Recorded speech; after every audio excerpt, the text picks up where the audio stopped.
Chapitre 1, l'usine. David Mathis ajustait ses lunettes de sécurité tandis que la presse industrielle s'activait avec fracas. Ses bras hydrauliques massifs écrasaient une nouvelle feuille d'acier pour lui donner forme. L'usine de Riverside était son lieu de travail depuis 3 ans, bien loin des opérations secrètes qui avaient autrefois défini son existence. Le martèlement rythmique du métal résonnait dans l'atelier caverneux, un battement de cœur régulier qui était devenu la bande-son de sa nouvelle vie. À 42 ans, David affichait l'assurance tranquille d'un homme qui avait connu les recoins les plus sombres du monde et en était ressorti marqué mais intact. Ses collègues le connaissaient comme un travailleur fiable, discret, toujours ponctuel, jamais récriminé. Ce qu'ils ignoraient, c'est que sous sa chemise de travail bleue se cachait un tatouage qui ferait traverser la rue aux criminels endurcis, un serpent noir enroulé autour d'un poignard, la marque de la division Echo, l'unité la plus secrète des opérations militaires secrètes. Mathis, la voix de Ryan Thompson, le directeur de l'usine, perçait le brouhaha industriel. À 38 ans, Thompson était tout ce que David semblait ne pas être. Élégant, ambitieux, avec des cheveux blonds parfaitement coiffés et un costume qui coûtait plus cher que ce que la plupart des ouvriers gagnaient en un mois. Il avait été promu directeur d'usine 6 mois plus tôt, apportant avec lui de nouvelles politiques et une attitude condescendante envers les ouvriers. David leva les yeux de son poste, essuyant la sueur de son front. « Ouais, patron. Linda a besoin de vous voir au RH. Quelque chose à propos de vos avantages sociaux. » Le sourire de Thompson était fin, un sourire d'expert. Il y avait quelque chose dans son regard que l'instinct de David avait immédiatement décelé.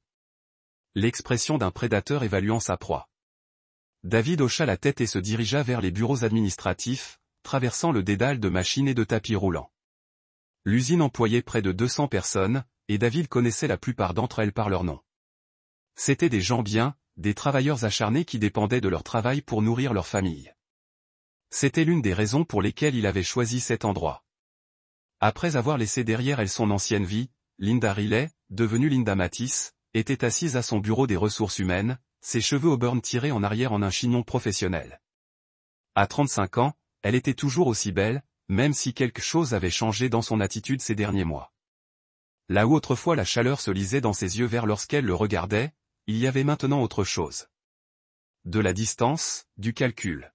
« David, assieds-toi », dit-elle sans lever les yeux de son écran d'ordinateur. « Nous devons discuter de quelques modifications à ta couverture d'assurance maladie. » Il observa sa femme, avec qui il était marié depuis 8 ans, tandis qu'elle parlait de franchise et de plafond de couverture. Ils s'étaient rencontrés dans un café en ville, alors qu'il quittait l'armée. Elle travaillait alors comme assistante juridique, ambitieuse et bienveillante. Leur relation avait été rapide, et leur mariage avait été le point d'ancrage qui l'avait aidé à trouver la stabilité dans la vie civile. Mais ces derniers temps, elle était différente. Travaillant tard, répondant aux appels en privé, rentrant à la maison avec l'odeur d'une eau de Cologne coûteuse qui ne lui appartenait pas. La formation de David lui avait appris à remarquer des détails que les autres oubliaient, et Linda lui en avait fourni beaucoup à remarquer. « C'est tout ?» demanda-t-il lorsqu'elle eut terminé son discours sur les changements d'assurance. Elle le regarda enfin, et pendant un instant, il vit une lueur. Culpabilité, regret. Cela disparut rapidement, remplacé par un détachement professionnel. « C'est tout pour le moment. J'aurai les nouveaux papiers prêts d'ici vendredi. » Comme David de retour à l'usine, il passa devant le bureau de Thompson. La porte était légèrement entr'ouverte, et à travers l'ouverture, il put voir l'homme au téléphone parler d'une voix basse et pressante. L'ouïe améliorée de David, affinée par des années de surveillance, capta des bribes de la conversation. Ça doit ressembler à un accident. La presse industrielle ce soir serait parfaite. David continua de marcher, l'air inchangé, mais son esprit était déjà en ébullition. Dans la division Echo, la survie dépendait de la capacité à traiter les menaces et à formuler des réponses en quelques secondes. Les pièces du puzzle s'assemblaient avec une clarté écœurante. De retour à son poste, David continua son travail, mais sa conscience était passée en mode combat. Chaque son, chaque mouvement autour de lui était catalogué et analysé. Il remarqua que Thompson le regardait sans cesse. Il observa Linda à travers la cloison vitrée du bureau des RH, la voyant consulter son téléphone toutes les 2 ou 3 minutes, ses doigts tambourinaient nerveusement sur son bureau. Pendant sa pause déjeuner, David se dirigea vers le parking et contourna l'arrière du bâtiment où se trouvaient les quais de chargement. Utilisant des compétences que la plupart des civils ne possédaient pas, il accéda à le système de ventilation du bâtiment et se dirigea vers un poste situé au-dessus du bureau de Thompson. La conversation qu'il avait entendue aurait choqué la plupart des gens. David l'assimila simplement, classant chaque détail pour une utilisation ultérieure. Mon mari est un ouvrier d'usine déchu. La voix de Linda résonna clairement à travers les minces cloisons du bureau. Écrasez-le dans la presse industrielle ce soir.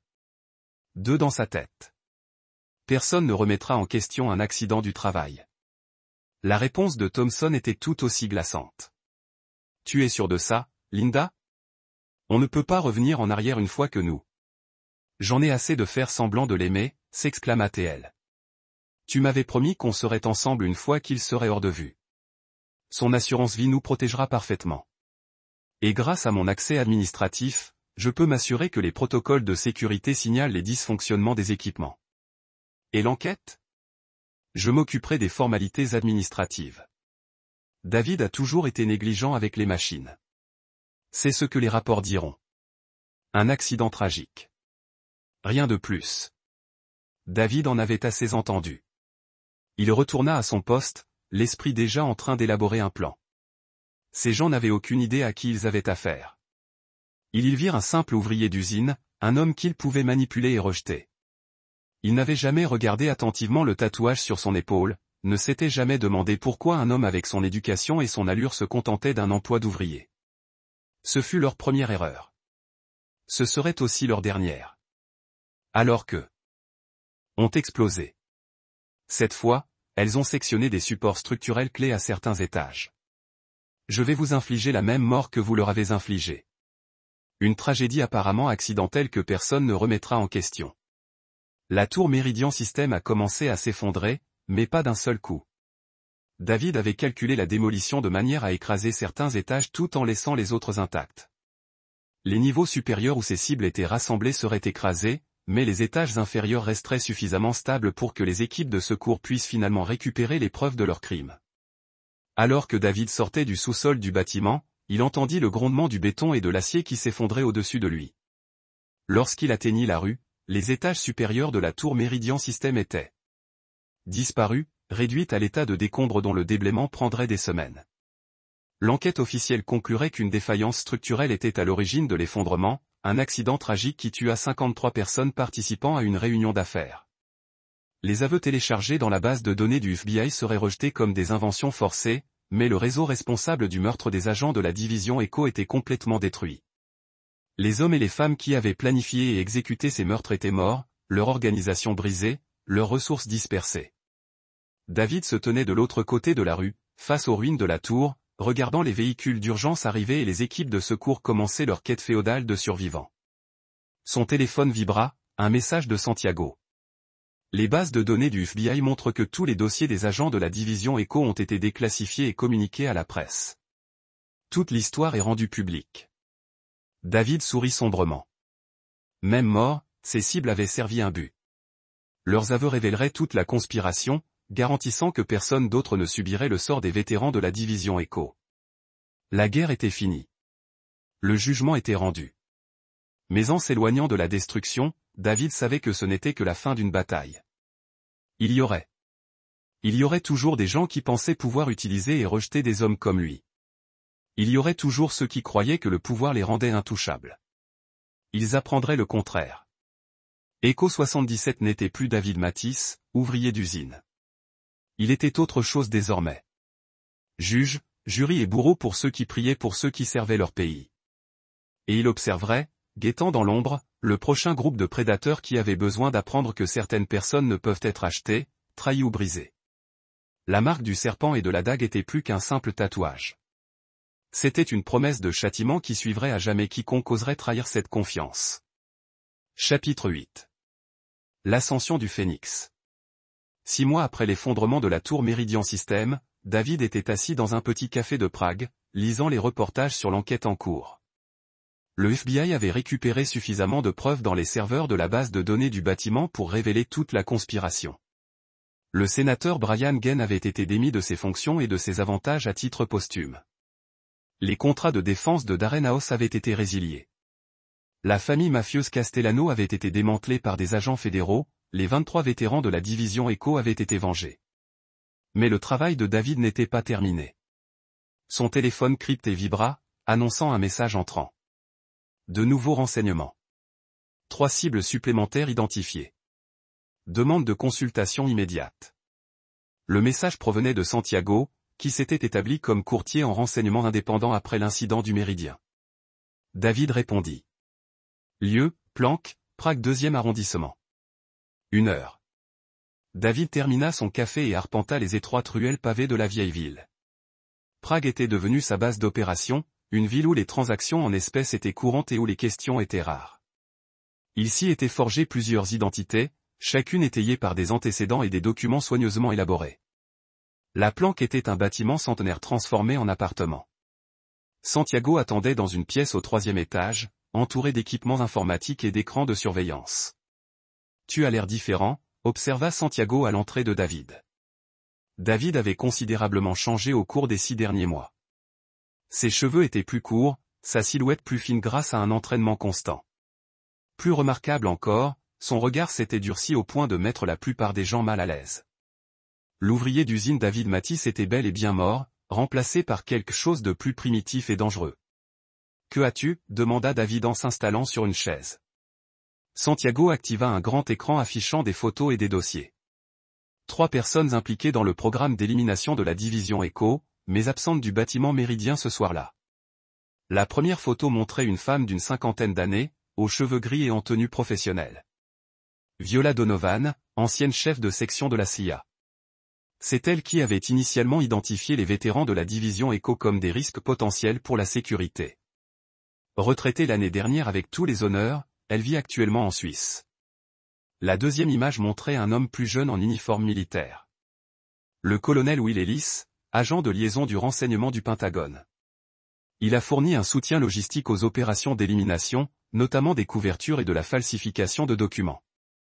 Actuellement affecté au commandement européen en Allemagne. La troisième photo rendait la mâchoire de David titanesque. Elle montrait un homme d'une 60aine d'années, aux cheveux argentés et à l'allure distinguée. Le sénateur Ted Ingram, président de la Commission des Forces armées.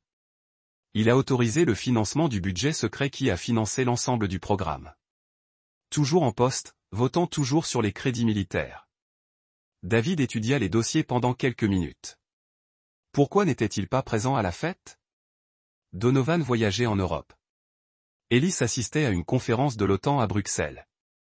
Ingram participait à une collecte de fonds pour sa campagne électorale dans son état d'origine. Heureusement pour eux, peut-être. Ou peut-être se doutait-il de quelque chose et se tenait-il volontairement à l'écart. David envisagea cette possibilité. Les 3 cibles étaient toutes de hauts fonctionnaires avec des décennies d'expérience dans les opérations de renseignement. Il était possible qu'ils aient détecté des signes indiquant que leur complot était compromis et aient choisi de ne pas assister à la réunion du Méridien. Quel est leur statut actuel? Donovan vit dans une villa près de Genève, soi-disant à la retraite, mais reste en contact avec plusieurs réseaux de renseignement. Ellis a été réaffecté à un poste administratif, mais a toujours accès à des dossiers opérationnels classifiés. Ingram se présente à sa réélection et conserve ses fonctions au sein des commissions. David se cala dans son fauteuil, assimilant les implications. Ces 3 personnes savaient qu'il était vivant et actif. Elles s'attendaient probablement à des représailles depuis l'incident du Méridien. Elles seraient préparées, protégées et dangereuses. J'ai besoin de renseignements à jour sur leurs dispositifs de sécurité, leur routine quotidienne et leur vulnérabilité. J'y travaille déjà, répondit Santiago. Mais David, ils ne sont pas comme les autres. Ce ne sont pas des criminels ou des entrepreneurs en quête d'argent. Ce sont des professionnels du renseignement de carrière, dotés de ressources gouvernementales et de dizaines d'années d'expérience. Les traquer sera infiniment plus dangereux. Ils ont participé au meurtre de mes collègues. Cela en fait des cibles légitimes. Santiago hocha la tête, s'attendant à cette réponse. Viola Donovan d'abord. Pourquoi? C'est la plus isolée et potentiellement la plus vulnérable, mais c'est aussi celle qui connaît le mieux les opérations de la division Eco. Si quelqu'un connaît d'autres agents survivants, c'est bien elle. David se leva et alla à la fenêtre, contemplant Prague. Mettez en place une surveillance sur les 3 cibles. Je veux tout savoir de leur vie, de leurs habitudes, de leurs peurs. Puis David se tourna vers Santiago et ses amis lurent dans ses yeux quelque chose qui le fit inconsciemment reculer.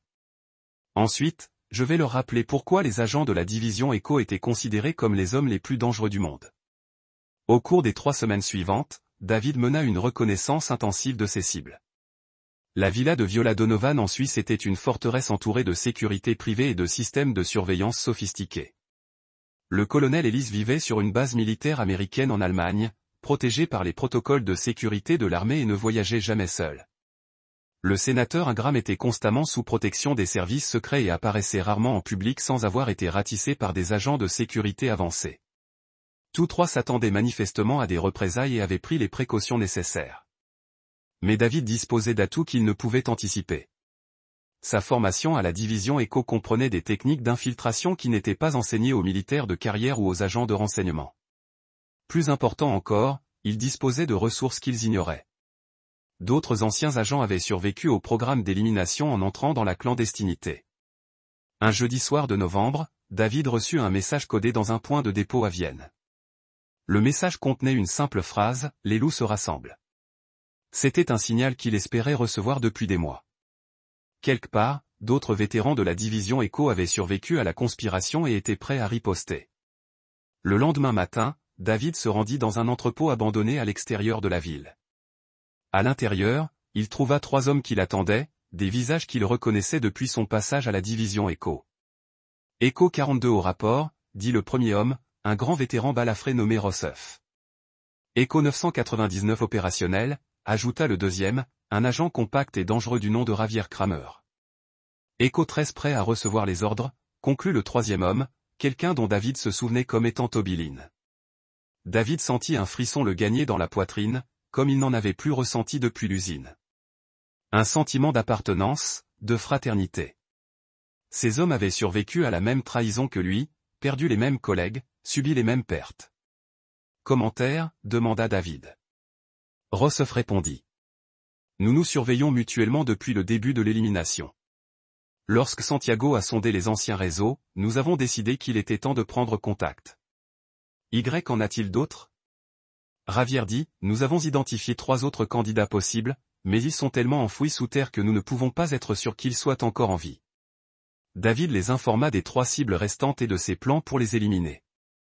Les autres agents écoutèrent sans commentaire, assimilant les détails tactiques et se préparant à ce qu'ils savaient tous être leur mission finale.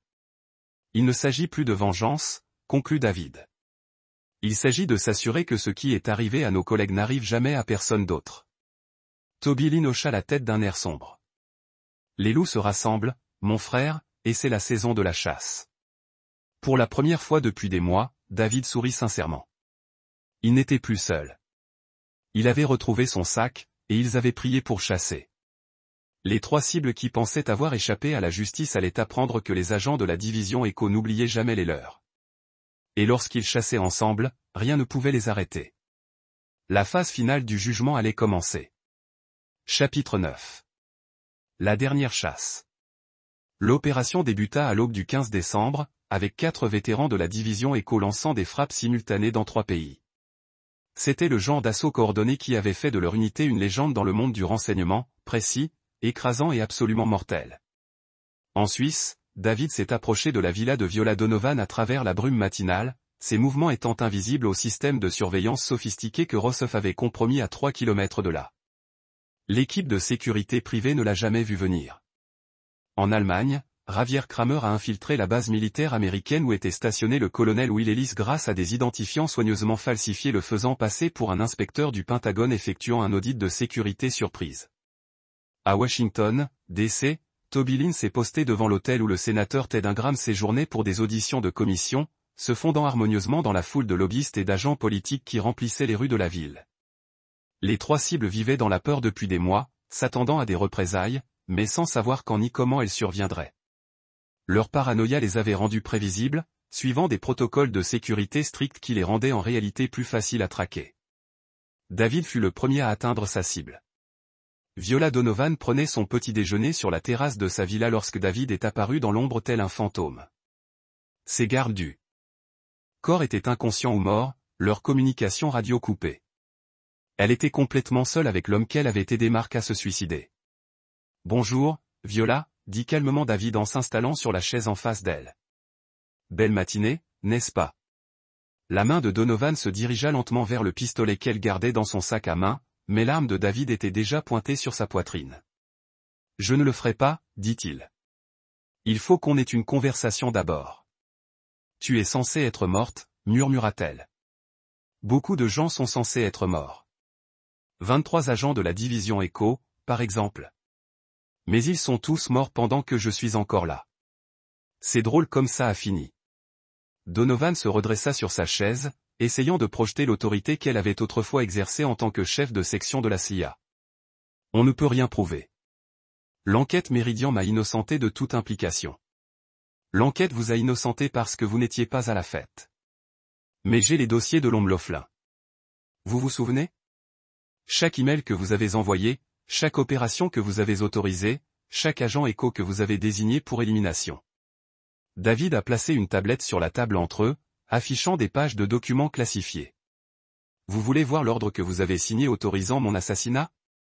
Il est très détaillé. L'objet représente un risque de sécurité important en raison de vos connaissances opérationnelles et de votre profil psychologique. Recommandez une élimination immédiate selon le protocole d'infiltration par le conjoint. Le visage de Donovan pâlit en lisant ses propres mots. C'était classifié au plus haut niveau. Comment avez-vous fait? Parce que je suis très doué dans mon domaine, Viola. Et mon travail consiste à éliminer les menaces pour la sécurité nationale. Ce qui nous amène à la situation actuelle. Le téléphone de David a vibré, accompagné d'un SMS. Cible 2 sécurisée. En attente d'instruction. Autre buzz. Cible 3 en détention. Prêt pour la phase finale. David a montré les messages à Donovan. Mes collègues viennent de capturer le colonel Ellis et le sénateur Ingram. Les 3 architectes du programme d'élimination de la division Echo sont désormais sous notre garde. Que voulez-vous? La même chose que j'attendais de tous les autres impliqués dans ce complot. La vérité. David a activé la fonction d'enregistrement de la tablette. Parlez-moi des autres opérations. Parlez-moi des connexions avec les services de renseignement étrangers. Parlez-moi des politiciens et des entrepreneurs qui n'étaient pas présents au Méridian. Pendant l'heure qui a suivi, Viola Donovan a fait des aveux complets détaillant une conspiration qui a atteint les plus hautes sphères du gouvernement américain et a impliqué des agences de renseignement de 4 pays différents. Le programme d'élimination de la division Echo n'était qu'une composante d'un effort plus vaste visant à contrôler et à éliminer des ressources militaires indépendantes. Une fois l'enregistrement terminé, David a téléchargé l'enregistrement sur des serveurs sécurisés dans 12 pays différents, garantissant que les informations ne pourraient jamais être supprimées ou détruites. Que se passe-t-il maintenant? Demanda Donovan. Maintenant, vous payez le prix du meurtre de mes amis. Le téléphone de David a sonné. C'était Santiago qui appelait de Prague. Les 3 aveux ont été téléchargés et diffusés, a rapporté Santiago. La communauté du renseignement est en plein chaos. 6 enquêtes différentes ont été ouvertes et des rumeurs d'audition au Congrès circulent. Bien. Des nouvelles des autres survivants potentiels? Oui, en effet. 2 autres agents d'Echo ont pris contact via les anciens réseaux. Ils demandent une extraction et une protection. David sourit.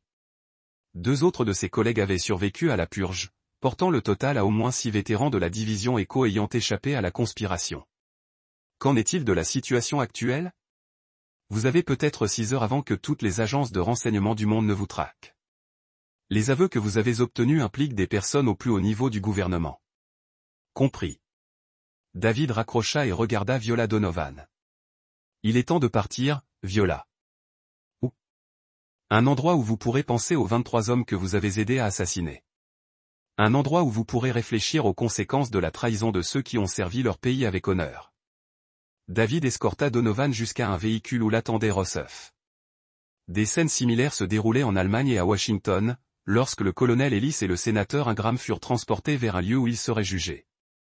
Le monastère abandonné des montagnes tchèques avait été soigneusement choisi, isolé, défendable et complètement isolé. C'est là que les 4 agents d'Echo emmenèrent leurs prisonniers pour la phase finale de leur mission. Les 3 architectes du programme d'élimination de la division Echo étaient enfermés dans des cellules séparées, chacune insonorisée et à l'épreuve des évasions. Ils avaient avoué leurs crimes, fourni des preuves du complot et identifié de nouvelles cibles pour de futures opérations. Ils allaient maintenant subir le même sort qu'ils avaient infligé à 23 agents fidèles. Un dernier mot, demanda David à Viola Donovan tout en préparant l'injection. Elle le regarda avec un mélange de peur et de défi. Tu penses que cela fait de toi un héros? Tu n'es qu'un tueur comme les autres. Peut-être, répondit David. Mais je suis un tueur qui tient ses promesses. J'ai promis à mes collègues morts que leur meurtre serait vengé. Promesse tenue. L'injection fut rapide et indolore, plus clémente que celle dont les victimes de Donovan avaient bénéficié. Des scènes similaires se déroulèrent dans les cellules adjacentes tandis que les 3 autres agents rendaient justice au colonel Ellis et au sénateur Ingram. Une fois l'opération terminée, les 4 vétérans de la division Echo se tenaient devant le monastère, levant les yeux vers les étoiles visibles dans l'air pur de la montagne. Et maintenant, demanda Rousseff. David réfléchit à la question. La menace immédiate avait été éliminée, mais les renseignements de Santiago suggéraient que d'autres complots se préparaient déjà. Il y aurait toujours des gens persuadés de pouvoir utiliser et abandonner des ressources militaires sans conséquence. Maintenant, nous faisons ce que la division Echo a toujours fait, répondit David.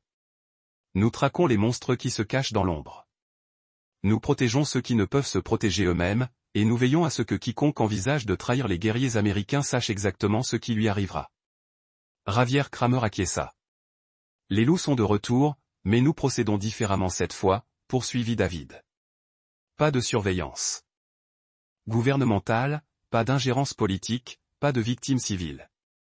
Nous traquons seulement ceux qui le méritent.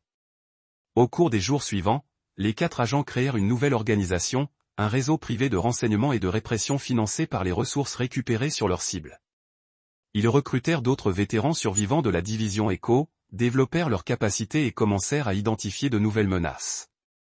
Les agences de renseignement du monde entier n'ont jamais retrouvé les corps de Viola Donovan, du colonel Ellis ou du sénateur Ingram. L'enquête officielle conclut qu'ils avaient fui le pays pour échapper aux poursuites judiciaires pour leur rôle dans le complot. Mais dans l'ombre, une nouvelle légende commença à se répandre. Des histoires d'hommes apparus sans prévenir, invincibles et inintimidables, qui traquaient ceux qui s'en prenaient aux innocents. Des histoires d'agents marqués du symbole d'un serpent enroulé autour d'une dague.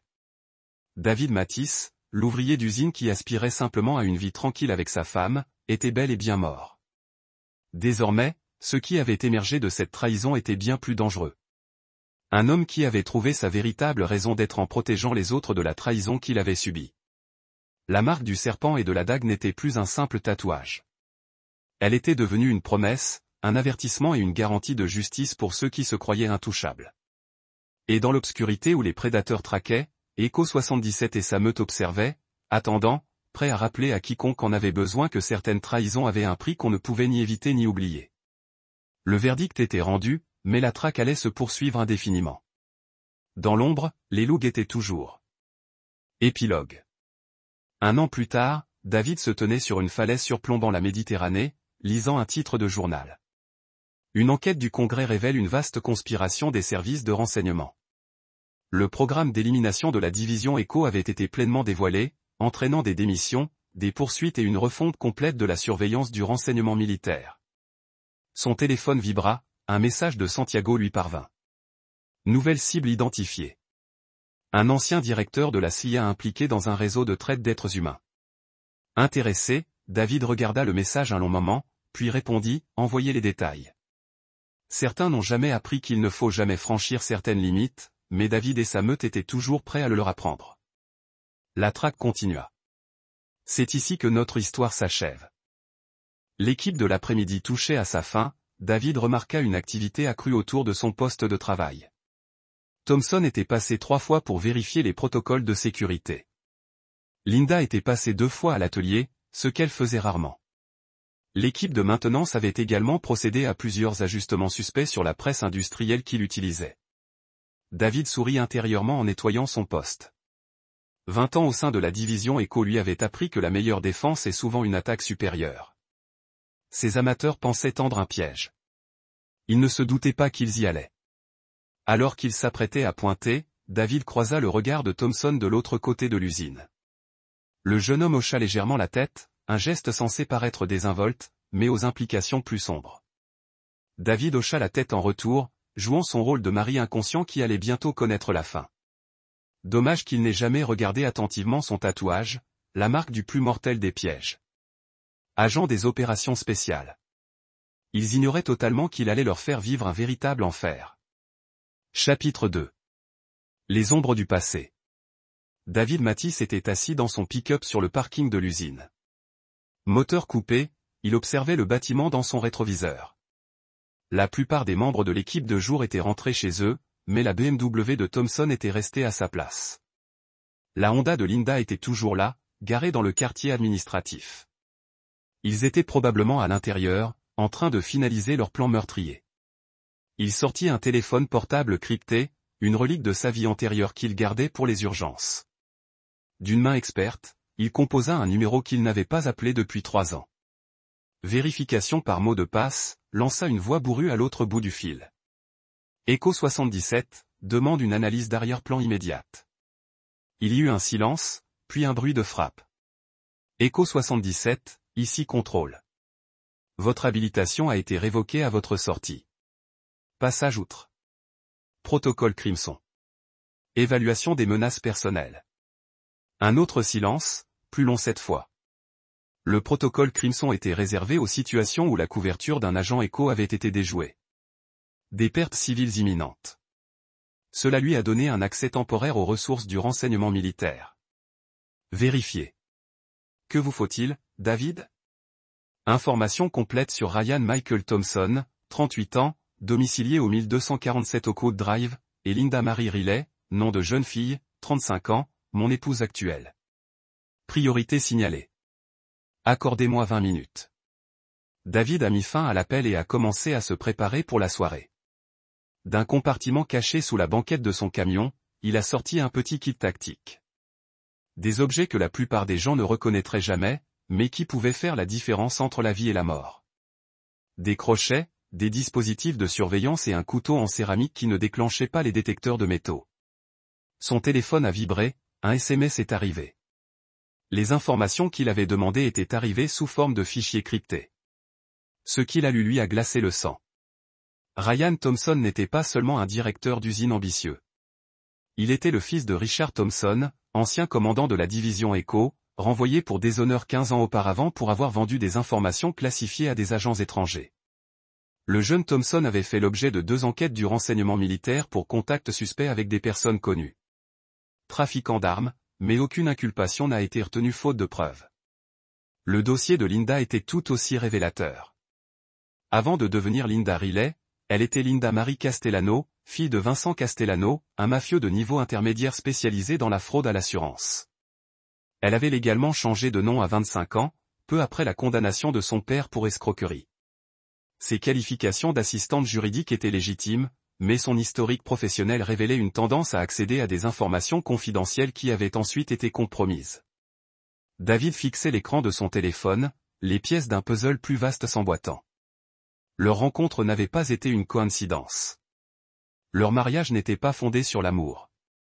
Il avait été marqué dès le début, ciblé par des professionnels qui savaient pertinemment ce qu'ils faisaient. L'équipe de nuit de l'agent Facto était plus réduite, avec seulement une 40aine d'employés pour assurer les opérations essentielles. David connaissait parfaitement l'agencement du bâtiment, non seulement grâce à ses 3 années d'emploi, mais aussi grâce à la reconnaissance détaillée qu'il avait effectuée pendant sa première semaine. Les vieilles habitudes de la division Echo ont la vie dure. À 21h, David passa à l'action. Il entra dans le bâtiment par une entrée de service dont la plupart des employés ignoraient l'existence, grâce à une carte passe-partout qu'il avait clonée des mois plus tôt. Ses pas étaient silencieux tandis qu'il traversait les couloirs sombres en direction du service administratif. Le bureau de Thompson était vide, mais David entendait des voix provenant de la salle de conférence au bout du couloir. Par la porte entr'ouverte, il aperçut Linda et Thompson penchés sur les plans du bâtiment, pointant des endroits précis et discutant du timing. La presse fonctionne toutes les 15 minutes. Thompson disait que si David travaille de nuit ce soir, nous pouvons déclencher un dysfonctionnement à 22h47 précise. Les systèmes de sécurité signaleront une panne mécanique et la pression hydraulique fera le reste. Et les caméras de sécurité, demanda Linda. J'ai déjà réglé un problème technique dans le système d'enregistrement. Les images seront statiques pendant cette période précise. Très pratique. David se rapprocha, sa formation lui permettant de rester invisible dans l'ombre. Il activa un petit enregistreur et capta l'intégralité de leur conversation. Des preuves qui seraient utiles plus tard. Il n'y en a qu'une. Ce qui me dérange, continua Linda. David se comporte bizarrement ces derniers temps. Plus vigilant, comme s'il nous observait. Thompson rit. C'est un ouvrier d'usine. Linda, ces ouvriers ne sont pas vraiment des génies du crime. Ils te soupçonnent probablement d'avoir une liaison. Rien de plus. Peut-être. Mais il a quelque chose. Parfois, quand je le regarde, je vois dans ses yeux quelque chose comme s'il calculait, analysait. Tu réfléchis trop. Demain matin, David Matisse sera de l'histoire ancienne, et nous planifierons notre nouvelle vie ensemble. David en avait assez entendu. Il se retira dans les couloirs et se dirigea vers l'usine. Le chef de l'équipe de nuit, Aulick, faisait sa ronde.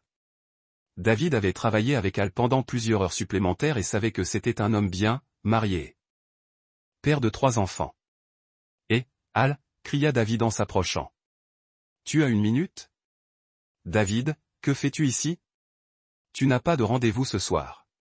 C'est de ça que je dois te parler. J'ai reçu un appel, de Thompson il y a environ 1 heure. Il veut que j'exécute une intervention spéciale sur la presse 4. Il a dit que c'était une commande urgente pour un gros client. Il fronça les sourcils. C'est bizarre. Je n'ai reçu aucun document concernant une intervention spéciale et la presse 4 a des problèmes ces derniers temps. La maintenance l'a signalé pour une intervention demain. C'est ce que j'ai trouvé bizarre aussi. Ça vous dérange si je jette un œil aux ordres de travail? Ils se sont rendus au bureau de Hall, où David a rapidement parcouru le tableau de service et les rapports de maintenance. Comme prévu, il n'y avait pas d'ordre de travail légitime pour la presse 4. Mais il y avait plusieurs notes de maintenance concernant des irrégularités de pression hydraulique apparues la semaine dernière. Hall, j'ai une faveur à te demander, dit David d'un ton plus sérieux. Je veux que tu prennes ton équipe et que tu fasses une inspection de sécurité complète de la presse 4 immédiatement. Documente tout. Pression hydraulique, verrouillage de sécurité, système d'arrêt d'urgence. Pourquoi? Que se passe-t-il, David? David regarda son collègue, un homme qu'il avait appris à respecter au fil des ans. Quelqu'un a trafiqué cette machine, et il prévoit de s'en servir pour blesser quelqu'un ce soir. Le visage de Hall s'assombrit. Sérieux? Qui le serait? Je ne peux pas tout expliquer maintenant, mais j'ai besoin que tu me fasses confiance. Et surtout, ne laisse personne s'approcher de cette presse avant l'arrivée de la police. Police. David, que diable se passe-t-il? Fais-moi confiance. Et quand ils te poseront des questions plus tard, dis-leur exactement ce que tu as trouvé lors de ton inspection. Documente tout. David laissa Hall à son travail et se posta dans un endroit caché surplombant l'usine. À 22h30, Thompson apparut, vêtu de sombre et avançant avec la prudence de quelqu'un qui ne voulait pas être vu. Il se dirigea directement vers la presse 4. David, à travers ses lunettes de vision nocturne, observa Thompson accéder au panneau de commande de la machine. L'homme savait visiblement ce qu'il faisait. Ses mouvements étaient entraînés, professionnels. En quelques minutes, il avait contourné plusieurs systèmes de sécurité et réglé la pression hydraulique à des niveaux dangereux. À 22h47 précise, Thompson déclencha le cycle d'urgence de la presse. L'énorme machine rugit. À la vie, ses bras hydrauliques s'abattant avec une force incroyable. Si David avait été debout dans sa position normale, il aurait été écrasé instantanément. Au lieu de cela, Thompson se retrouva face à un poste de travail vide. Puis il entendit des applaudissements lents et mesurés derrière lui. David sortit de l'ombre, applaudissant moqueusement. Très impressionnant, Ryan. Ton père serait fier. Bien sûr, Richard Thompson a toujours été meilleur pour trahir les gens que pour les tuer.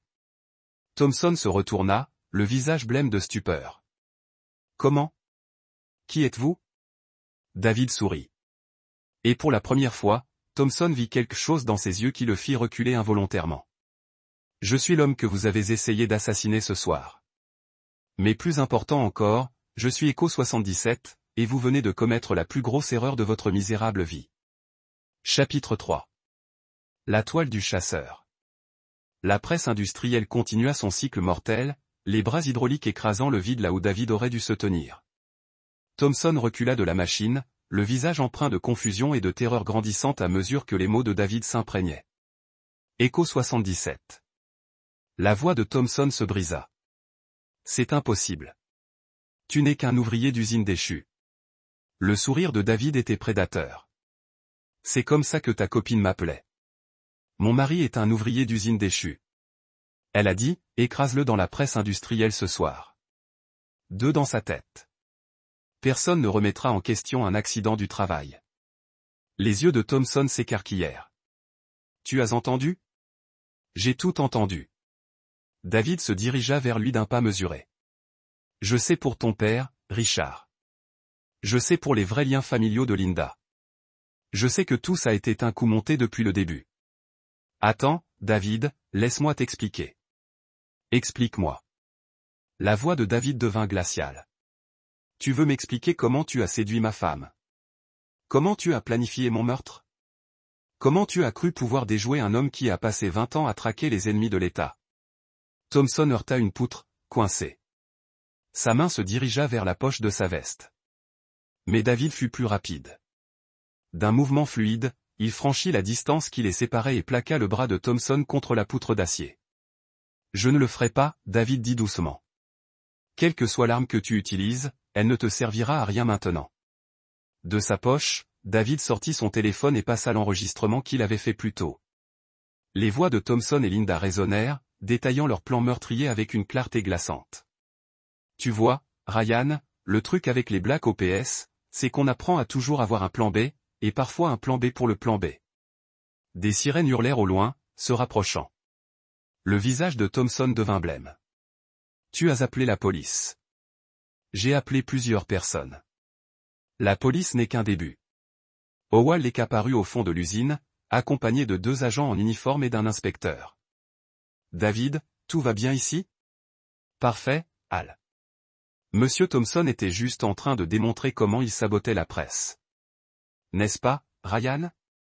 L'inspecteur, un homme d'une 50aine d'années, nommé Clint Fuller, s'approcha, la main posée sur son arme de service.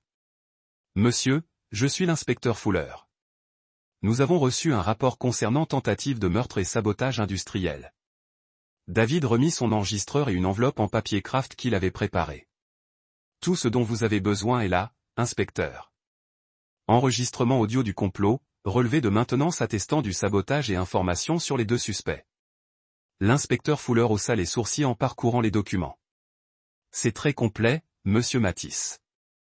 On aurait dit que vous saviez que cela allait arriver.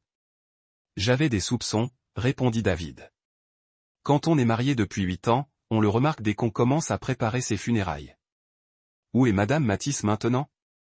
Probablement dans son bureau, attendant la confirmation du décès de son mari. Elle était censée s'occuper des formalités administratives. S'assurer que l'accident paraisse légitime. L'inspecteur Fuller fit un signe de tête à ses agents. Johnson, sécurisez cette zone comme une scène de crime. Martinez, allons chercher madame Matisse. Alors que la police emmenait Thompson. Menotté, l'homme regarda David avec un mélange de peur et de haine. Vous pensez que c'est fini? Tu n'as aucune idée de ce à quoi tu as affaire. L'expression de David ne changea pas. En fait, Ryan, je sais exactement à quoi j'ai affaire. La question est, le sais-tu? 30 minutes plus tard, Linda était escortée menottée jusqu'à l'usine. Son sang-froid professionnel vola en éclats lorsqu'elle vit David debout calmement à côté de la presse qu'elle croyait l'avoir tué. Ses jambes faillirent lui lâcher. David, mais comment? Tu étais censé être mort. David s'approcha de sa femme, sa future ex-femme. Désolé de te décevoir, Linda. Ou devrais-je dire, Linda Castellano, je dois admettre que tu as très bien joué le rôle de l'épouse aimante. Pendant 8 ans, j'ai cru que tu tenais à moi. Le regard de Linda allait de David au policier. Je ne sais pas ce que Ryan t'a dit, mais il ne m'a rien dit. Linda, tu l'as fait. David sortit un autre enregistreur. Veux-tu entendre ta propre voix expliquer comment assassiner ton mari? Le passage où tu m'as traité de raté.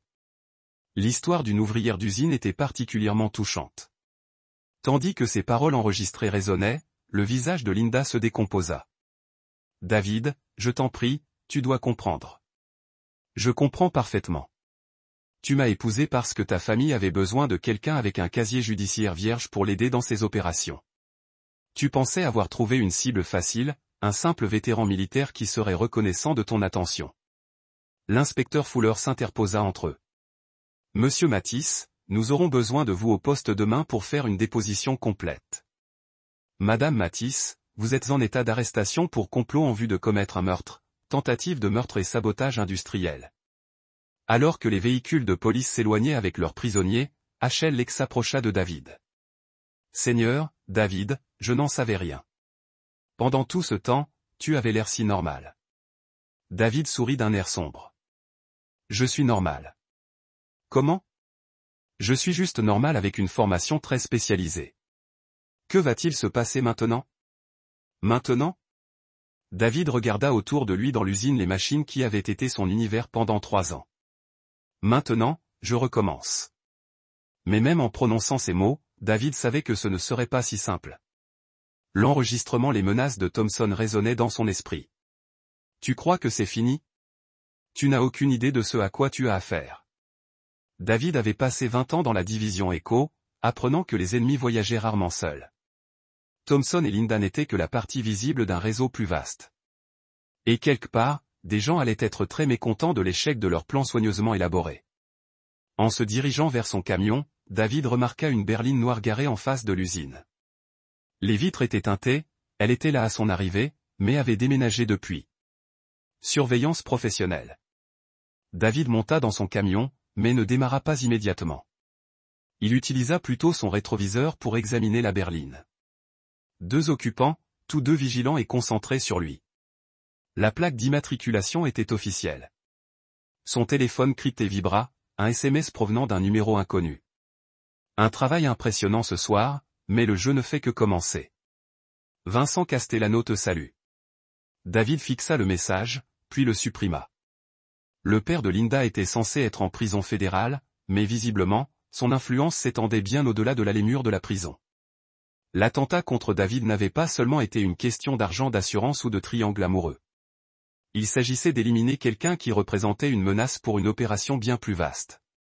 Alors que David démarrait enfin son camion et s'éloignait, il aperçut une dernière fois la berline noire dans son rétroviseur. Elle ne le suivait pas, mais il savait que cela n'avait pas d'importance. Il savait où il habitait, où il travaillait, et probablement tout de son quotidien. L'ouvrier, David Matisse, était mort, tué dans cette presse industrielle, en même temps que son ancienne vie. Ce qui émergeait de cette usine était tout autre. Echo 77. Et il s'apprêtait à rappeler à des individus très dangereux pourquoi des agents comme lui recevaient des numéros plutôt que des noms. La guerre ne faisait que commencer. Chapitre 4. Sang et vengeance. 3 jours après l'arrestation de Linda et Thompson, David apprit que les 2 suspects avaient été libérés sous caution. Leur avocate était Angelica Weiss, connue pour avoir défendu des figures importantes du crime organisé. La caution avait été fixée à $2 millions chacun, une somme qu'un directeur d'usine et un responsable des ressources humaines auraient dû s'arracher. Mais David n'était pas surpris. Il s'y attendait. Assis dans sa cuisine, il examinait des dossiers éparpillés sur la table. Grâce à ses contacts à la division Echo, il avait constitué un dossier complet sur la famille mafieuse Castellano. Vincent Castellano était peut-être en prison fédérale, mais son organisation était bel et bien vivante.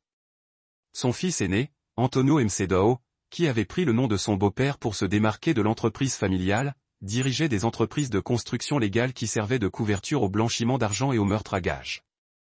La famille tentait d'étendre ses activités dans le Midwest depuis des années, mais elle avait besoin de circuits financiers sûrs et d'un accès administratif pour faciliter ses activités. Le mariage de Linda avec David faisait partie d'un plan d'infiltration à long terme. Le téléphone de David sonna. L'identification de l'appelant indiquait l'inspecteur Fuller. Monsieur Matisse, je pensais que vous devriez le savoir. Les 2 suspects ont été libérés sous caution ce matin. Nous avons tout fait pour les maintenir en détention, mais leur avocat a déposé des requêtes pour insuffisance de preuves. Qu'en est-il des enregistrements? Leur avocat affirme qu'ils ont été obtenus illégalement. Sans mandat, ils pourraient. Je suis désolé, David. Le système ne fonctionne pas toujours comme il le devrait. Après avoir raccroché, David resta assis en silence pendant quelques minutes. Le système judiciaire l'avait trahi, tout comme il avait trahi d'innombrables autres personnes ayant croisé le chemin du crime organisé. Mais David ne s'était jamais fié uniquement au système judiciaire pour obtenir justice. Il ouvrit son ordinateur portable et commença à taper, accédant à des bases de données qui n'existaient officiellement pas. En quelques heures, il avait les adresses, les numéros de téléphone, les routines quotidiennes et les mesures de sécurité de toutes les personnes impliquées.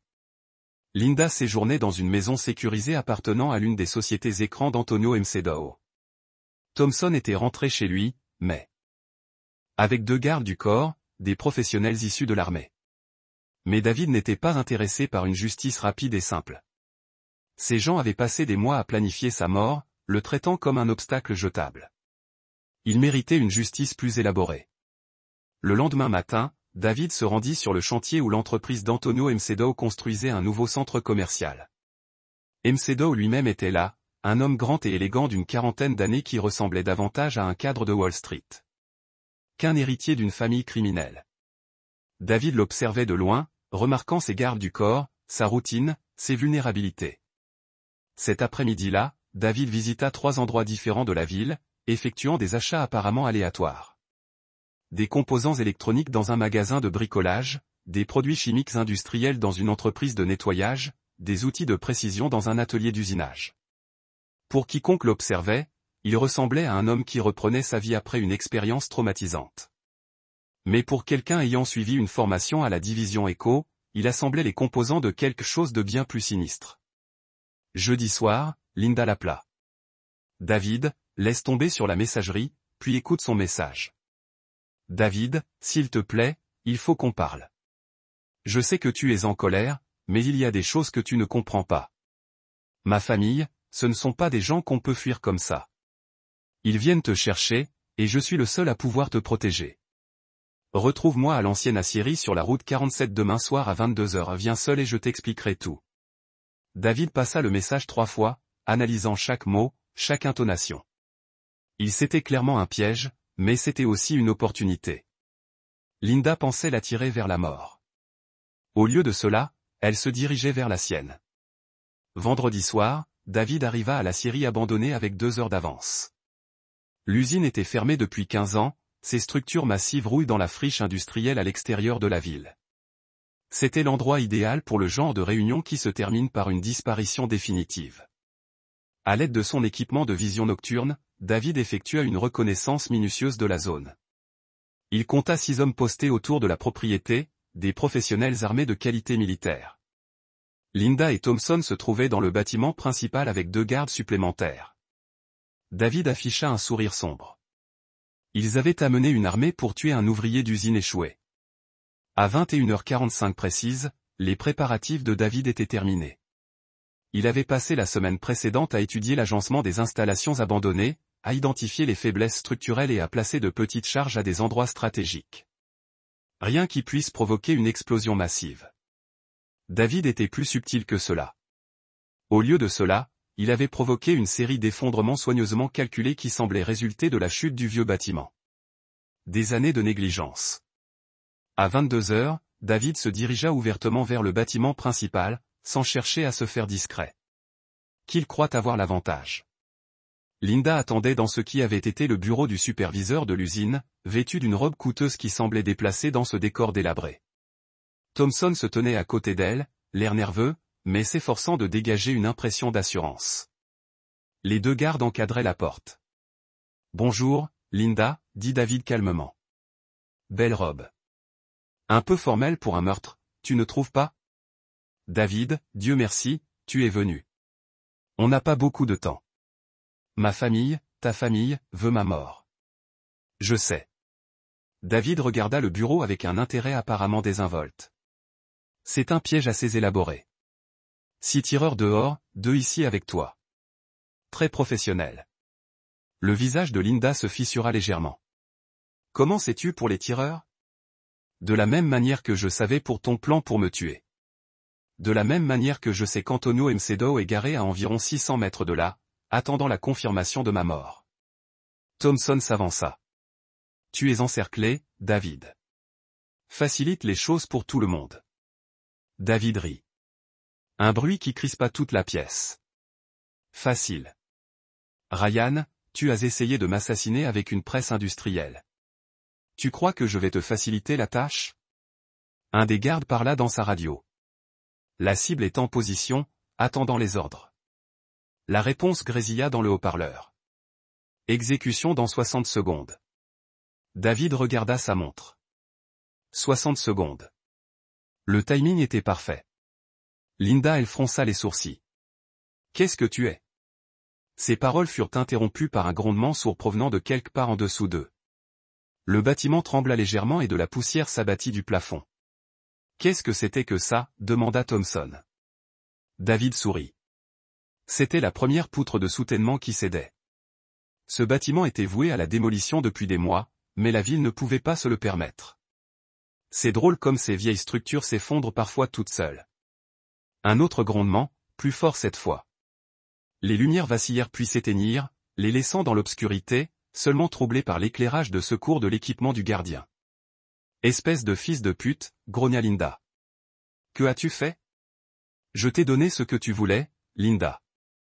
Un accident du travail. Sauf que cette fois, ce sera ton accident. Le bâtiment trembla de nouveau et ils entendirent des cris à l'extérieur tandis que les gardes du périmètre réalisaient ce qui se passait. Mais David avait coupé leur ligne de communication et immobilisé leur véhicule. Ils étaient piégés dans une installation industrielle en ruine, sans aucun moyen d'appeler à l'aide. Les poutres de support vont dans l'ordre, expliqua David pendant une conversation alors qu'une autre partie du bâtiment gémissait de façon inquiétante. Il nous reste peut-être 5 minutes avant que tout cet endroit ne s'effondre. Beaucoup de temps pour avoir la conversation que vous souhaitiez. Thompson a sorti une arme à feu et l'a pointée sur David. Tu es fou. Sortez-nous d'ici. Ou quoi? Vous me tirerez dessus dans un bâtiment qui s'effondre où mon corps sera écrasé au point d'être méconnaissable. Ce n'est pas très intelligent, Ryan. Le bâtiment a soudainement basculé et Thompson a perdu l'équilibre. David bougeait avant que le jeune homme ne touche le sol, le désarmant avec une efficacité brutale. L'un des gardes a tenté d'intervenir, mais l'entraînement au combat de David a rendu le combat ridiculement unilatéral. En quelques secondes, les deux gardes étaient inconscients et David tenait Thompson sous la pointe d'un couteau pendant que Linda se recroquevillait contre le mur du fond. Maintenant, dit calmement David alors qu'une autre partie du bâtiment s'effondrait dans un fracas tonitruant. Discutons des projets d'expansion. De votre famille sur mon territoire. Le visage de Linda était rempli de larmes et de poussière. David, s'il te plaît, nous pouvons arranger ça. Je n'ai jamais voulu. Tu n'as jamais voulu quoi? Pour assassiner votre mari. Vous aviez l'air plutôt enthousiaste sur l'enregistrement. Le bâtiment a tremblé violemment et des fissures sont apparues dans les murs qui l'entouraient. David a calculé qu'il leur restait peut-être 2 minutes avant que cette section ne devienne inutilisable. Je vais vous donner le choix à tous les deux, dit David, sa voix à peine audible au milieu des bruits de destruction. Tu peux mourir ici, écrasé dans un accident industriel, comme tu l'avais prévu pour moi. Ou tu peux passer le reste de ta vie en sachant que je suis là à te regarder, attendant que tu fasses une autre erreur. Que veux-tu? Thompson halta. Je veux que tu comprennes quelque chose. Je veux que tu te souviennes de ce moment à chaque fois que tu fermes les yeux. Je ne suis pas une victime. Je ne suis pas une proie. Je suis la chose dont les monstres comme toi devraient avoir peur dans le noir.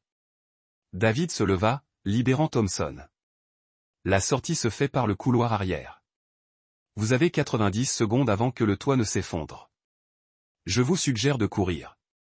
Linda et Thompson trébuchèrent vers la porte, mais Linda s'arrêta et regarda en arrière. Ce n'est pas fini, David. Ma famille le fera. Votre famille ne fera rien, l'interrompit David. Parce qu'ils seront trop occupés à gérer leurs propres problèmes. Comme invoqué par ces paroles, le téléphone de David sonna. Il y répondit calmement malgré le chaos qui les entourait. Echo 77. David, c'est le contrôle. L'opération Castellano est terminée. Antonio Mcedo et 6 associés ont été arrêtés il y a 20 minutes pour complot fédéral. Le réseau financier de la famille a été gelé et des mandats d'arrêt ont été émis contre 12 membres supplémentaires de la famille. David sourit devant l'expression horrifiée de Linda. Un timing parfait. Merci. Contrôle. Le FBI veut un débriefing sur votre implication. Dites-leur que je vous contacterai. David a mis fin à l'appel et a regardé sa femme et son amant. Courez. Ils ont couru. David attendit que le bruit de leurs pas s'estompe, puis se dirigea calmement vers une autre sortie, celle qu'il avait préparée plus tôt et qui le mènerait hors du bâtiment en toute sécurité. Derrière lui, l'Assyrie continuait ses tirs mortels, s'effondrant en sections tandis que ses charges soigneusement placées détruisaient les principales structures de support. À l'arrivée des pompiers, le bâtiment n'était plus qu'un tas de décombres. L'enquête officielle conclurait que la structure avait finalement succombé à des années de négligence et d'altération. 6 corps seraient retrouvés dans les décombres.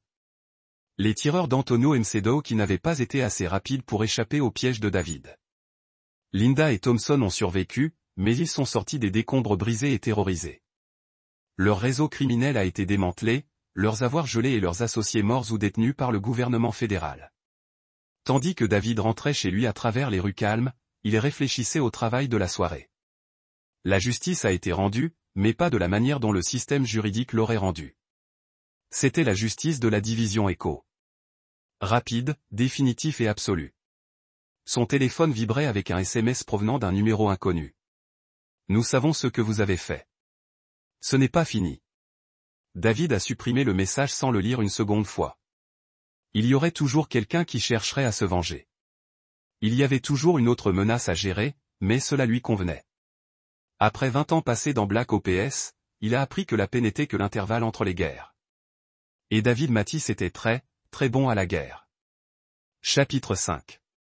Le conte commence. 2 semaines après l'incident de l'Assyrie, David reçoit une nouvelle qui va tout changer. L'inspecteur Fuller l'a appelé pour lui faire une mise à jour qui lui a glacé le sang. David, je pensais que tu devrais le savoir. Linda et Thompson ont été retrouvés morts dans leur planque ce matin. Succès professionnel. Très propre. Des coups simples dans la tête. Aucun signe de lutte. David resta assis en silence pendant un moment. Des suspects? Eh bien, c'est la partie intéressante. La maison appartenait à une société écran liée à la famille Castellano. Mais voici le problème. Notre enquête montre que le coup a été ordonné depuis l'intérieur de la prison fédérale. Vincent Castellano a apparemment décidé que sa fille était devenue un handicap. Après avoir mis fin à l'appel, David a regardé par la fenêtre de sa cuisine la rue calme de la banlieue. Linda et Thompson étaient morts, tués par ceux-là même qu'ils avaient servis. Cela aurait dû ressembler à de la justice, mais au lieu de cela, c'était comme si Lucène était ligotée. D'après l'expérience de David, lorsque des familles criminelles ont commencé à éliminer leurs propres membres, cela signifiait qu'elles se préparaient à quelque chose de plus grand. Son téléphone crypté a été piraté, un message du contrôle. Echo 77. Extraction immédiate recommandée. Plusieurs menaces entrant dans votre emplacement. David a regardé autour de lui sa modeste maison, l'endroit qu'il partageait avec Linda depuis 8 ans. Tout ici était désormais contaminé, entaché de mensonges et de trahison. Il a emballé un seul sac contenant l'essentiel et s'est préparé à disparaître. Mais alors qu'il cherchait ses clés de voiture, David fit une pause. Courir, c'était ce que le vieux David aurait fait. L'ouvrier d'usine qui voulait juste une vie tranquille. Mais les événements des dernières semaines avaient réveillé en lui quelque chose qui dormait depuis trop longtemps. Il n'était plus l'ouvrier de l'usine David Mathis. Il s'appelait Echo 77. Et les agents d'Echo n'ont pas fui les combats. Au lieu de fuir, David a téléphoné à un ancien contact. Santiago Meyer. La voix à l'autre bout du fil était prudente et professionnelle. Il est 77 heures. J'ai besoin d'une faveur. Jésus. David a entendu dire que tu étais hors jeu. Je l'étais. Les circonstances ont changé. J'ai besoin de renseignements sur les opérations actuelles de Vincent Castellano. Tout. Flux d'argent, personnel, contrat en cours. C'est du lourd, mon frère. Castellano bénéficie de la protection fédérale en tant que témoin. Il vient également d'ordonner l'exécution de sa propre fille. Je ne pense pas que la protection de ces témoins va durer très longtemps. Soniago resta silencieuse un moment. Donnez-moi 6 heures. Et David, peu importe ce que tu prévois, sois prudent. On dit que ta tête est mise à prix. 1 demi-million. Mort ou vivant. Qui l'a posté? C'est ce qui est étrange. Cela venait de l'extérieur de la famille. Quelqu'un avec beaucoup d'argent et de relations sérieuses. Après avoir mis fin à l'appel, David a commencé à préparer sa maison pour ce qu'il savait arriver. Si quelqu'un avait mis sa tête à prix, des tueurs professionnels arriveraient bientôt. Cette fois, il serait prêt. Il passa les 4 heures suivantes à transformer sa maison de banlieue en forteresse. En utilisant les compétences acquises dans des territoires hostiles à travers le monde, David a créé des champs de tir superposés, établi des voies d'évacuation et préparé des positions défensives. Pour tout observateur, la maison semblait normale. Mais pour quelqu'un ayant la formation de David, c'était devenu un champ de bataille. Au coucher du soleil, ils arrivèrent. David a repéré la première équipe grâce à son équipement de surveillance. 3 hommes dans une camionnette se sont garés à 2 pâtés de maison. Configuration professionnelle, bon équipement, mais ils ont commis l'erreur de penser qu'ils chassaient un civil. La deuxième équipe s'est approchée depuis l'arrière-cour, se déplaçant avec une précision militaire à travers les propriétés voisines. David a compté 4 hommes, tous portant des armes supprimées. La troisième équipe était la plus dangereuse, un tireur d'élite positionné dans une maison de l'autre côté de la rue avec une ligne de vue dégagée vers la porte d'entrée de David. 7 tueurs professionnels se sont tous concentrés sur une seule cible. Autrefois, Echo Division aurait qualifié cela de probabilité défavorable. David l'a appelé un environnement riche en cibles. Il a déclenché le premier piège alors que l'équipe d'arrière-cour atteignait sa clôture. L'explosion était petite mais précisément placée, éliminant les 2 arrière-gardes sans alerter les autres équipes. Les 2 hommes restants de cette équipe se sont précipités vers la maison. Pensant que leurs camarades avaient déclenché un système d'alarme. Ils se sont précipités directement dans les tirs croisés de David. Le tireur d'élite de l'autre côté de la rue s'est rendu compte que quelque chose n'allait pas lorsque sa radio s'est tue. David observa à travers sa lunette l'homme changer de position, essayant d'avoir un meilleur angle de vue sur la maison. Mais David avait déjà anticipé cette décision. Le tireur d'élite n'a jamais vu la télécommande que David avait placée dans le grenier de l'autre côté de la rue plus tôt dans la journée. La petite explosion a fait tomber une partie du toit, éliminant définitivement la menace. Cela a laissé l'équipe de 3 hommes dans la camionnette. Ils étaient les plus intelligents du groupe, restant mobiles et utilisant leur véhicule à la fois comme moyen de transport et comme couverture. David pouvait les entendre sur leur radio, essayant de se coordonner avec des équipes qui n'existaient plus.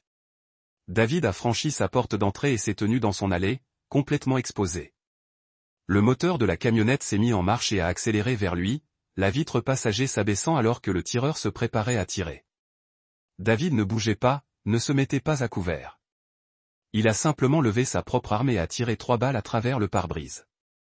La camionnette a quitté la route et s'est écrasée contre une bouche d'incendie, de l'eau jaillissant dans le ciel du soir. David s'est dirigé calmement vers l'épave et a vérifié les occupants. Tous 3 étaient vivants mais inconscients. Bien. Il avait besoin d'au moins un d'entre eux conscient pour l'interroger. 20 minutes plus tard, le survivant, un tueur professionnel nommé Gerardo Washburn, était attaché à une chaise dans le garage de David, du sang coulant d'une blessure à la tête. Qui t'a envoyé? David a demandé conversationnellement. Washburn cracha du sang. Va au diable, David lui montra une photo.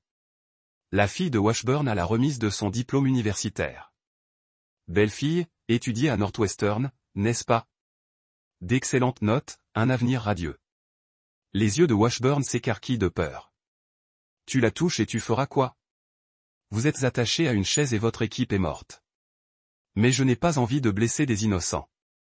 Gerardo, je veux juste que tu comprennes que je sais tout de toi. Votre fille, votre ex-femme à Phoenix, votre frère qui dirige ce restaurant à Chicago. Je pourrais tous les faire disparaître, mais je ne le ferai pas si vous répondez à mes questions. Washburn s'affaissa sur sa chaise. Le contrat est passé par l'intermédiaire d'un courtier. Des trucs haut de gamme. Clientèle très exclusive. Qui est le client? Je ne sais pas. Cela a été géré par des intermédiaires. Mais l'argent provenait de comptes à l'étranger. Opération très sophistiquée. Combien? 2 millions. Moitié à l'avance, moitié à la confirmation du décès. David siffla doucement. Quelqu'un voulait vraiment sa mort. Quoi d'autre? D'autres équipes arrivent. Ce n'était que la première vague. Celui qui veut que tu partes a de sérieuses ressources. David détacha Washburn et lui tendit un téléphone portable. Vous allez appeler votre courtier et lui dire que le contrat est terminé. David Mathis est mort. Tu es dans la fusillade. Vous êtes le seul survivant. Pourquoi le ferais-tu? Parce que tu vas disparaître après cet appel.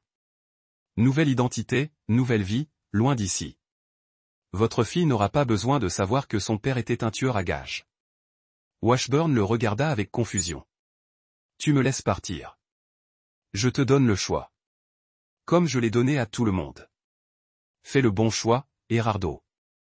Après le départ de Washburn, David a observé le carnage autour de sa propriété. 6 corps, une camionnette détruite et suffisamment de preuves pour occuper les équipes du CSI pendant des semaines. Mais David ne serait pas là à leur arrivée.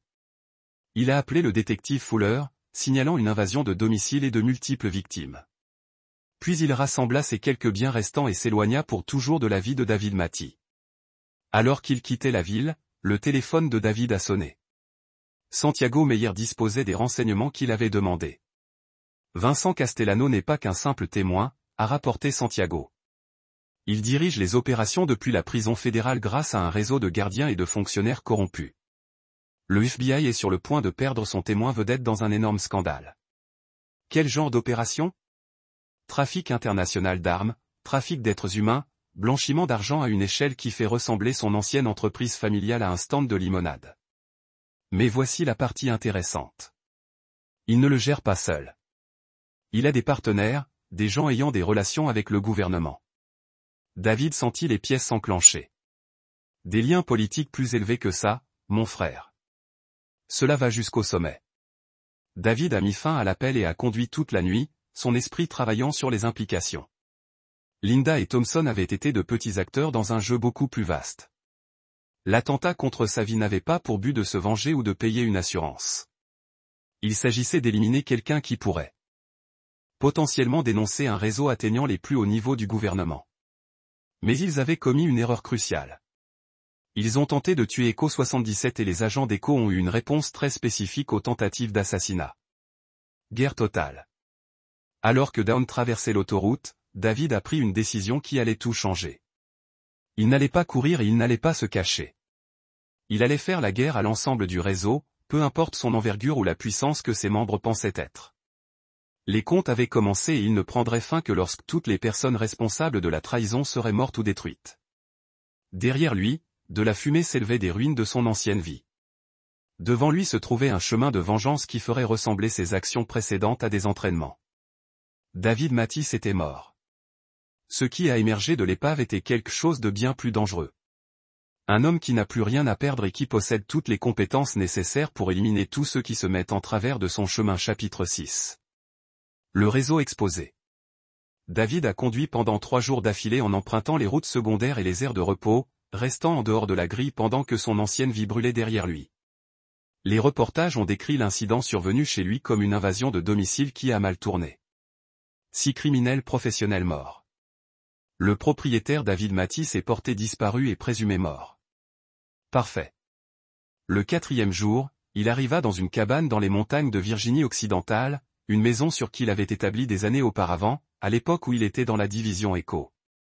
La propriété a été enregistrée au nom d'un agent décédé dont on ne peut pas retracer son identité actuelle. Ici, il pouvait planifier ses prochains mouvements sans interférence. Santiago Meyer l'attendait comme convenu. Les 2 hommes ont servi ensemble au sein de la division Echo pendant 12 ans avant que Santiago ne se lance dans le conseil en renseignement privé. Il était l'une des rares personnes en qui David avait entièrement confiance. Tu ressembles à un enfer, dit Santiago, étudiant le visage de David alors qu'il entrait dans la cabine. Je me sens pire. Qu'est-ce que tu as pour moi? Santiago étala des dossiers sur la table de la cuisine. Le réseau de Vincent Castellano est plus grand qu'on ne le pensait. Il ne s'agit pas seulement du crime organisé. Il s'agit d'une opération hybride mêlant famille du crime, représentants du gouvernement corrompu, sous-traitants de la défense et agences de renseignement étrangères. David étudia l'organigramme préparé par Santiago. Qui est au sommet? C'est là que ça devient intéressant. L'argent circule via une série de sociétés écrans, mais elles proviennent toutes de 3 sources principales. Il y a d'abord les opérations criminelles traditionnelles de Castellano. Le deuxième est un entrepreneur de défense appelé Meridian System. Ils ont des contrats classifiés avec le DoD et la CIA. Et le troisième, l'expression de Santiago s'assombrit. C'est le problème. La troisième source semble être une opération budgétaire noire dirigée par quelqu'un au sein de la communauté du renseignement. Quelqu'un ayant accès aux fichiers de division d'Echo. David leva brusquement les yeux. Que veux-tu dire? Quelqu'un a divulgué votre véritable identité au costaud. Il savait exactement qui vous étiez quand Linda vous a demandé de vous marier. Ce n'était pas aléatoire. Ils ont spécifiquement choisi un agent d'Echo pour s'infiltrer. Pourquoi? Meilleure supposition. Ils avaient besoin de quelqu'un avec votre niveau d'autorisation et vos antécédents pour accéder à quelque chose. Peut-être des informations classifiées, peut-être pour éliminer d'autres agents. Mais le plan était toujours de vous tuer une fois qu'ils auraient obtenu ce dont ils avaient besoin. David se rassit, analysant les implications. Depuis combien de temps suis-je sous surveillance? Probablement depuis que tu as quitté Echo Division. Peut-être plus longtemps. Jésus. Soniago a sorti un autre dossier. Il y a plus. J'ai identifié 12 autres anciens agents d'Echo décédés au cours des 5 dernières années. Tous les décès ou accidents soi-disant naturels. Tous sont mariés à des femmes ayant des liens avec le crime organisé. David sentit de la glace dans ses veines. Un programme d'élimination systématique. Voilà à quoi ça ressemble. Quelqu'un traque méthodiquement les vétérans de la division Echo et utilise ses propres épouses pour le faire. Y a-t-il des survivants à part moi? Peut-être.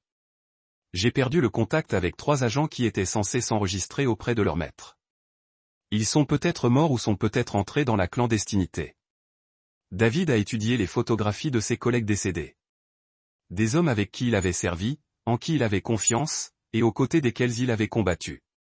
Tous morts parce que quelqu'un avait décidé que les vétérans de la division Echo constituaient une menace qui devait être éliminée. Je veux des noms, dit doucement David. Tous ceux qui sont impliqués dans tout cela.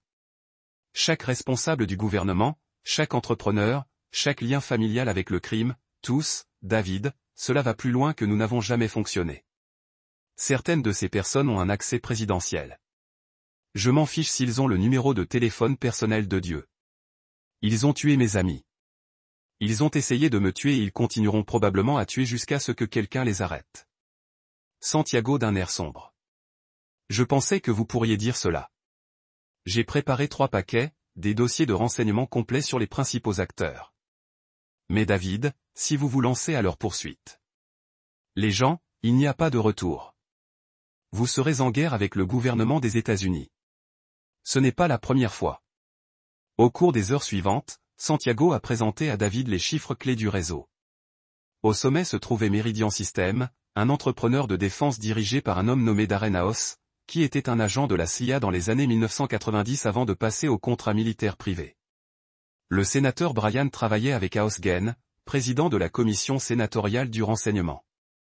Gain avait accès à toutes les informations classifiées sur Echo Division, y compris les dossiers personnels de tous les agents ayant jamais servi. Il avait fourni cette information à l'organisation de House. Le troisième acteur majeur était le frère de Halleck, Lom Laclin, qui travaillait comme analyste principal au siège de la CIA. MC Laclin utilisait sa position pour identifier les agents d'Echo qui pourraient constituer une menace pour les activités du réseau. Ils ont utilisé des familles du crime comme les Castano comme substituts. Expliqua Santiago. Gardent leurs mains propres tout temps. Éliminant les menaces. Quelle est la fin du jeu? Pour autant que je sache, ils construisent une capacité militaire et de renseignement privé qui opère en dehors de la surveillance du gouvernement. Considérez-la comme une CIA fantôme, sans surveillance du Congrès et avec un financement illimité. David regardait les dossiers, son esprit réfléchissant aux implications. De combien de personnes parlons-nous? La direction principale compte peut-être 50 personnes, mais il dispose de ressources provenant de plusieurs agences, de familles criminelles dans 6 États et de relations internationales dans 12 pays. Estimation prudente, ils peuvent peut-être aligner 2000 agents s'ils en ont besoin. 2000 contre 1. Santiago sourit sinistrement. Ce sont de meilleures chances que certaines missions d'Echo que nous avons menées. David a passé les 2 jours suivants à étudier chaque dossier, mémorisant des visages, des adresses, des routines et des vulnérabilités. Puis il a commencé à planifier sa campagne. La première cible serait Lom Mloglin, l'analyste de la CIA qui fournissait des renseignements sur les agents d'Echo. Mloglin vivait seul dans une banlieue de Virginie, travaillait à des horaires réguliers et avait des habitudes prévisibles. Plus important encore, il avait accès au dossier qui indiquerait à David exactement quels agents étaient encore en vie et où ils se trouvaient. Un mardi matin, David s'est infiltré dans la maison de McLaughlin alors que l'homme était au travail. Utilisant des techniques apprises en territoire hostile, il accède au réseau informatique de McLaughlin et télécharge des téraoctets d'informations classifiées. Mais plus important encore, il a installé un logiciel de surveillance qui lui donnerait un accès en temps réel aux activités de McLaughlin. Ce qu'il a découvert au cours des 48 heures de surveillance qui ont suivi l'a rendu malade. McLaughlin ne se contentait pas d'identifier des cibles à éliminer. Il a participé activement à la planification des meurtres, à la coordination avec les familles criminelles et à la dissimulation des preuves. L'homme avait personnellement ordonné la mort d'au moins 23 agents d'Echo. Jeudi soir, David a rendu visite à McLaughlin. L'analyste de la CIA regardait la télévision lorsque David est sorti de sa cuisine, après avoir attendu dans la maison pendant 3 heures. Pelouse du soir, dit calmement David. Nous devons parler. McLaughlin attrapa son arme de service, mais David fut plus rapide. En quelques secondes, l'analyste était attaché à sa chaise, regardant dans les yeux un homme qu'il croyait mort. Vous êtes David Mathis, a déclaré McLaughlin, la voix tremblante. Tu es censé être mort. Je vais mieux. Au cours de l'heure suivante, David a extorqué des aveux complets à McLaughlin. L'homme s'est rapidement effondré, fournissant des détails sur l'ensemble du réseau, y compris les plans visant à éliminer les survivants d'Echo. Une célébration. Quelle gentillesse de leur part. Lorsque David quitta la maison de McLaughlin cette nuit-là, l'analyste de la CIA était toujours en vie, mais n'était plus capable de nuire à qui que ce soit. Le logiciel de surveillance que David avait installé enregistrerait tout ce que McLaughlin faisait et disait pour le reste de sa vie, garantissant que l'homme ne pourrait plus jamais travailler contre les vétérans de la division Echo. Mais plus important encore, David disposait désormais des renseignements dont il avait besoin pour mettre fin à cette guerre par une seule frappe décisive.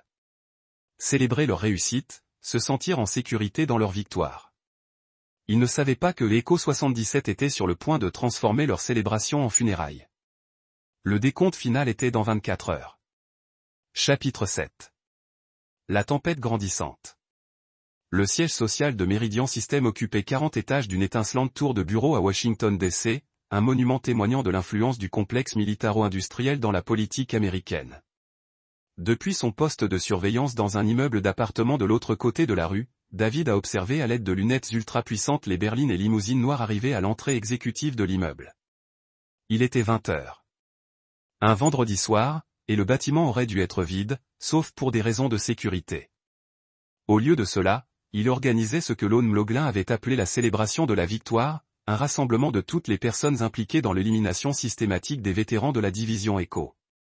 Grâce à ses appareils d'écoute, David surveillait les conversations des invités qui arrivaient. Le sénateur Brian Gaines est sorti de sa limousine blindée et a parlé dans son téléphone.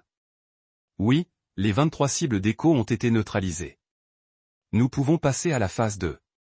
L'entrepreneur de défense d'Arenaos est sorti d'un autre véhicule et a salué ses associés. Avec des poignées de main et des rires. Messieurs, ce soir nous célébrons la fin d'une époque et le début de nos nouvelles opérations. David a reconnu d'autres visages issus des dossiers de renseignement de Santiago, des dirigeants de la CIA, des responsables du Pentagone, des sous-traitants de la défense et des représentants de familles criminelles. 53 personnes au total, toutes complices des meurtres de ses confrères.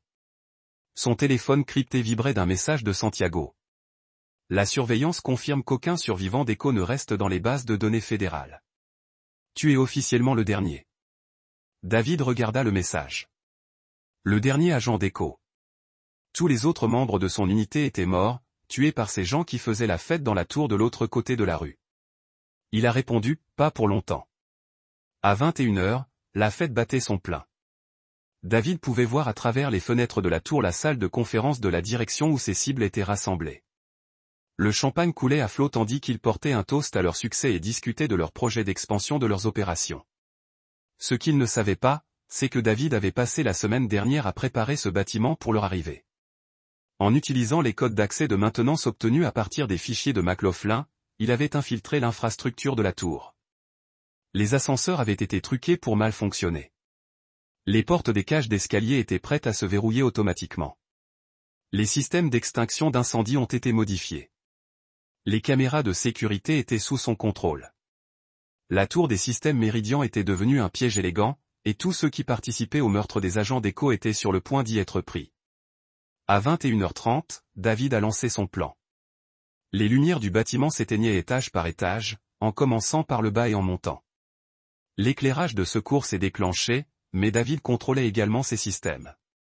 Les étages exécutifs où étaient rassemblées ses cibles sont restés illuminés. Une balise lumineuse dans une tour autrement sombre. La panique a immédiatement commencé. David écoutait à travers son équipement de surveillance des voix confuses remplir la salle de conférence de la direction. Qu'est-il arrivé au pouvoir? Rapport de sécurité. Quel est ton statut? Les ascenseurs sont en panne. Nous sommes coincés ici. Le sénateur Gaines essaie de prendre les choses en main. Tout le monde reste calme. La sécurité du bâtiment rétablira bientôt le courant, mais elle n'était pas en mesure d'aider qui que ce soit.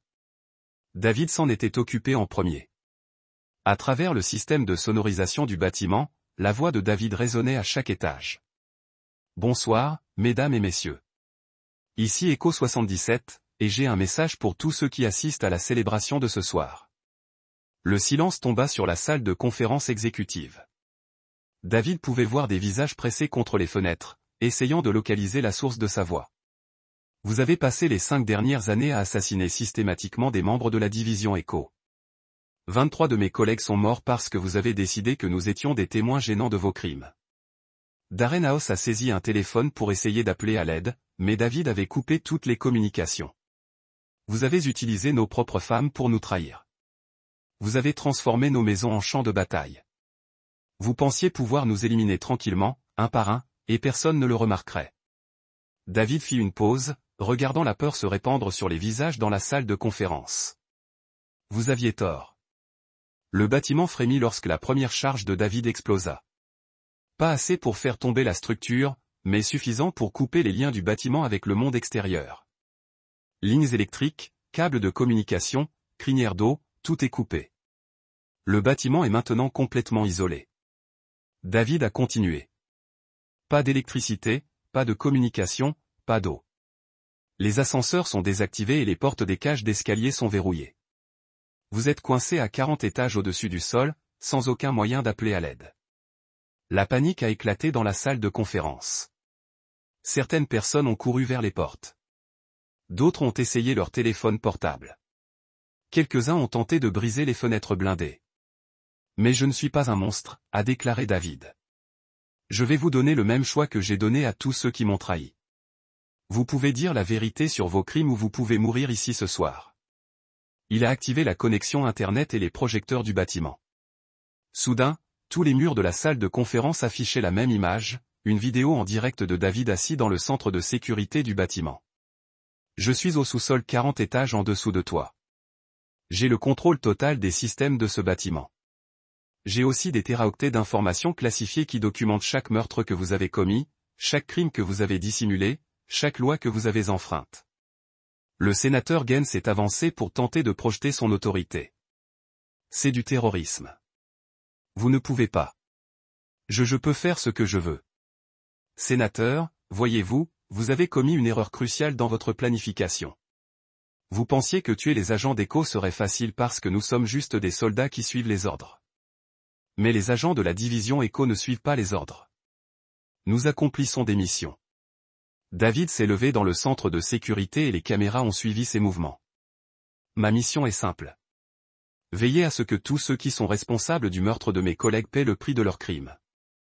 Il se dirigea vers un panneau de commande et posa sa main sur un gros interrupteur rouge. Cet interrupteur contrôle les systèmes d'urgence du bâtiment. Si je le lance, tous les étages au-dessus du 20 seront inondés de gaz halon, le même extincteur censé protéger vos systèmes informatiques. Le halon déplace l'oxygène. Vous aurez environ 4 minutes avant de perdre connaissance. 6 minutes avant des lésions cérébrales permanentes, 8 minutes avant la mort. La salle de conférence devint silencieuse à l'exception du bruit d'une respiration paniquée. Alternativement, vous pouvez utiliser les terminaux informatiques de cette pièce pour rédiger des aveux complets de vos crimes.